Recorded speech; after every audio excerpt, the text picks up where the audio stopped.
Hi, my name is Gina Whitehouse. I'm an entrepreneur. I have a successful business from home. I'm a mom, and I'm the creator of YouAreMoreThanMom.com. This is the last video in our series on how to manage your time, and I'm excited to get started. Today is about how to set work hours and a routine. Yes, yes, yes. So setting work hours pretty much goes back to setting boundaries and making sure that you're setting aside time for your business. So I have about 4 points today. So get a pen and paper and get ready to write them down. And the first one is to set work hours and let your family know what your work hours are. So it's really easy to go throughout your day and get really frazzled because you're multitasking if you're trying to do this from home. You have your kids asking you for something to eat, for milk. You have them saying, I'm in the bathroom, come help me. Mommy this, mommy that. It's difficult. You need to set some work hours and set them at the time when you are the least distracted. And tell your family about those work hours. Tell your husband about those work hours so he understands that that's the time that you have put away and that is your boundary. That is your time that you're going to work towards your business. So for everyone, it's going to look different. For some people, it may be working during a nap time in the afternoon or working before your kids get up, or maybe at night your set work hours from 8 to 9 p.m. It's going to look different, but take some time to just try to figure out what time works best for you. Second thing, have you ever heard about being selfish at 5 a.m.? It's really hard to do. It's hard to get into the routine of getting up at 5 a.m. But I guarantee you, if you make it a priority, you will have a fantastic day.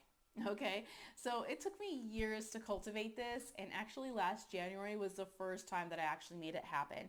So if you're getting up at 7 a.m. every day, let me tell you, the first thing you can start to do is to set your alarm 15 minutes earlier every single day until you get to the 5 a.m. mark.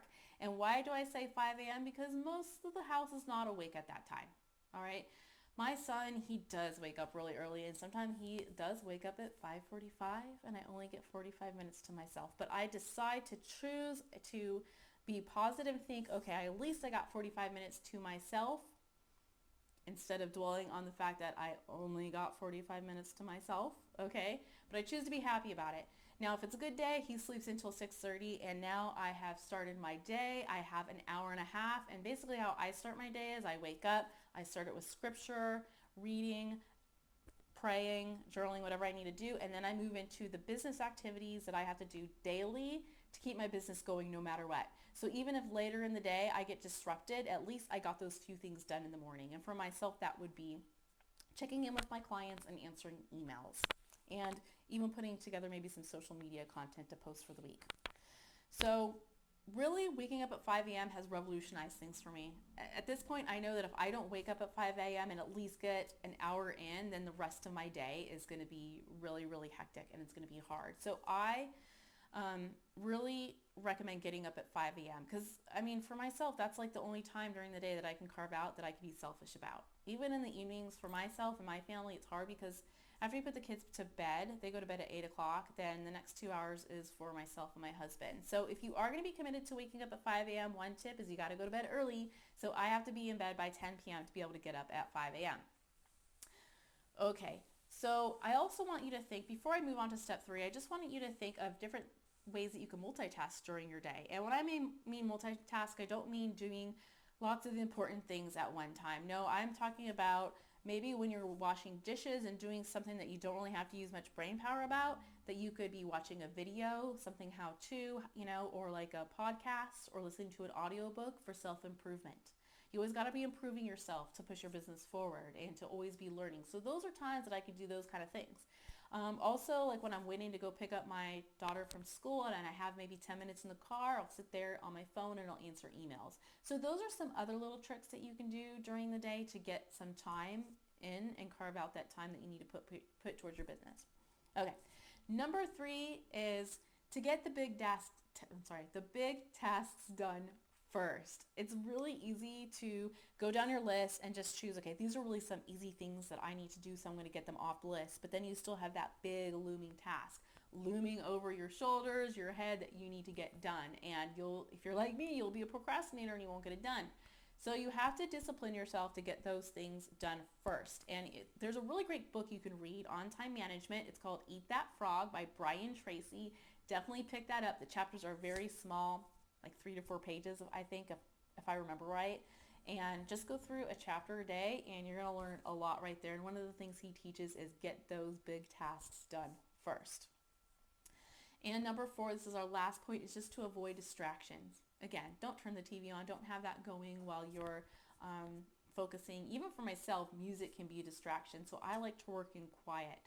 You know, anytime you can work without having your kids distracting you, that's awesome. I understand that that's not always going to be a reality.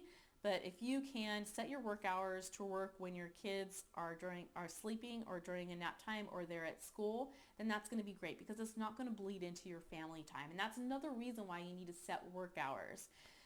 One of the hard things about working from home is turning yourself off. Okay?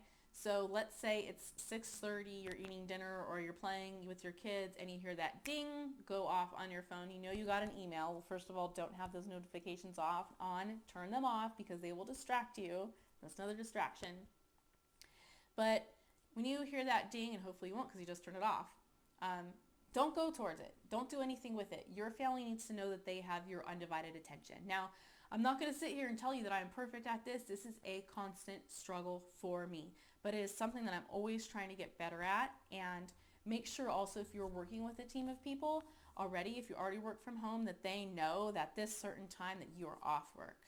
Okay, so you have to remember, even though you're working from home, you're still working. It is okay to say that you have set hours and that if you email me after a certain time, you won't hear a response from me until the next day. So let's recap, okay? You got to set your work hours. You got to set a routine. Let your family know of your work hours. Be selfish at 5 a.m. Get the big tasks done first and avoid distractions. So I really hope that this video series has helped you in giving you some just small things that you can do now over time that will show you where you can carve out that time. But remember, number one thing is to really make sure that you're working towards your passion and that you have a big why to push you through, and that gives you enough reason to carve out time in your day to start building a successful business.